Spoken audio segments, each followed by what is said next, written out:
So garden season is in full-fledged right now, and at this point you should have gotten at least 1 to 3 major harvests from at least of every plant in your garden.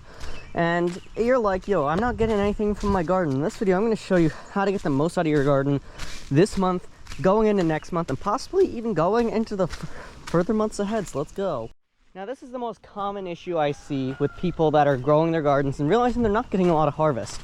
Birds, especially those little songbirds that come to your garden at like 5, 6 in the morning. They go in and they destroy any of the little flowers that are going up in your plants. If it's basil, then okay, they can destroy that. Other than the leaves, of course. But if it's like tomato plants, the little flowers they're destroying there, yeah, I think that you're gonna have a little bit of issues getting some flowers. They especially love to pick on the blueberries. That is one of the biggest things they love picking on. If you guys don't know, we got 1 blueberry last year, and about 7 blueberries this year, which is definitely an incline. But I'm probably gonna post a video later talking about, asking a question as to why we're not getting any blueberries, because I feel like they're just not blooming. But if you are getting blooming blueberries and you're realizing you're not getting anything out of them, please cage them up along with the rest of your garden, or at least as much as you possibly can for a decent price. You could probably figure something out along those lines to make sure everything is in its proper position, or else guess what's not going to happen? Guess what's going to happen? And you get nothing. Another thing is not watering properly. Oh boy, this is mainly going to be caused by dying plants. You might be able to see that. But if you're not watering your plants correctly, there's a really good shot that you're going to be able to just not get anything out your garden. You're going to get absolutely nothing, because if you're watering them too much or too little, like let's just say you have a garden, or yeah, most of the plants that require 1 inch of water per week, and then you have the random cactus that requires barely anything. Let's just say you have an irrigation system and you forget to put them onto little channels like we have over here. Yeah, I think your cactus isn't going to survive if you put them on 1 inch of water a week. They're not used to that sort of stuff. Take a look as to what plants need similar waters and the type of plants you're planning on putting in your garden. So make sure that's the case. And even if it's just a little bit of an overload, that's still going to cause less plants to bloom. It's not going to immediately kill the plant. It'll just end their lifespan earlier and the production season. Another one is the improper mixture of plants. Oh, this is going to be something I see way more often than you might expect me to see. If you put gourds and peppers in the same row, what one's going to prevail? The gourds. The gourds are much longer and they can easily wrap around peppers. These gourds will probably, before they start creating gourds by hopefully the end of the month, might be able to make it all the way over to these pepper plants over here. And they'll easily be able to wrap themselves around the pepper a little bit. And that'll unfortunately lead to some potential catastrophes with peppers, especially if that's a bestseller. So make sure that you're using the proper usage and making sure that your plants are separated equally. This is why you should never ignore the space X inches apart on your seed packet. Because if you do, just straight up avoid it and say, nah, I don't really care. I'm just going to plant them in the ground and see what one comes up.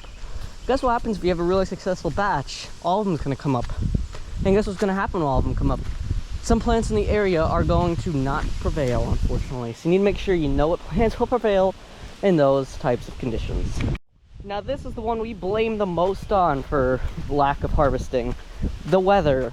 We either expect the weather to water our garden or to not water our garden. And unfortunately, Mother Nature typically does have other plans for us. This year, Mother Nature started us out with some little rain up here. Like, so little rain was going for a lot of May and June. We were just like, you know what? We're gonna wait and see. The well, since we have 2 wells, one of them is the garden well and the other one is the house well. The well downstairs, 13 or 14 feet deep, is too shallow. We had too little water for the pump. And it was like, you know, you can't really water the garden with that, so we're just gonna hope and pray that we get some rain. We would get the occasional storm, but nothing else. And then in June, by the end of the month, it went absolutely crazy. Last month we got nearly 1.5 feet of rain over here. The rivers are overflowing. I don't know if you guys heard, but if you're from the Northeast, you definitely heard about the story where people are getting swept away in these rivers. And that's a little bit too much on your garden. So make sure you know what you're doing. We blame the weather on it a lot, But a lot of the time, the weather is just giving us the base. You need to add to it.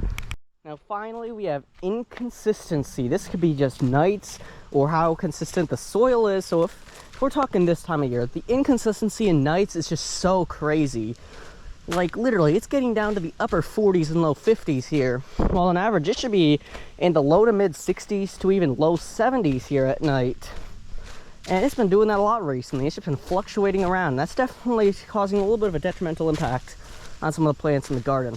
You need to make sure that it's not fluctuating, and if it is, you might want to cover them up a little bit, just in case, you know. Another thing is the inconsistency in soil. That's another big one, but this is a little bit less probable. I think the fluctuation in temperatures is definitely a bigger one. Like last week, we were seeing 90-degree days, and then we're seeing like, it's been like barely breaking 70 recently over here. So yeah, the fluctuation in temperatures is definitely causing some major issues with the garden. Anyways, what we're about to go do is we're about to go do a harvest to show you what a potentially successful harvest might end up looking like. So let's go.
Alright, so I'm gonna go out to the garden, pick some things that I found on the ground or are a little bit overdue in the garden, give them to the chickens, and you're about to watch them enjoy it. Alright, chickens, are you ready for these tomatoes? Here you guys go.